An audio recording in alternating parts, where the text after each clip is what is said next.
Mes chers collègues, 1 000 milliards de dollars, ce n'est pas une exclamation du capitaine Haddock, ce sont 950 milliards d'euros, une somme vertigineuse qui correspond au PIB cumulé du Danemark et de la Belgique, ou encore à 3 fois les recettes du budget de notre pays. Cette somme correspond aux profits que les grandes entreprises de la planète ont transférés vers les paradis fiscaux sur la seule année 2022. C'est le bilan établi par l'Observatoire européen de la fiscalité, rendu public cette semaine, lundi matin. Nous y apprenons par ailleurs que les milliardaires du monde ont un taux effectif d'imposition compris entre 0 et 0,5 %.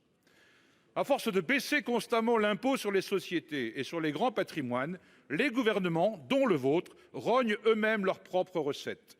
L'argument libéral qui pointe qu'il y a évasion fiscale car les impôts sont trop élevés ne résiste pas à l'examen de la réalité.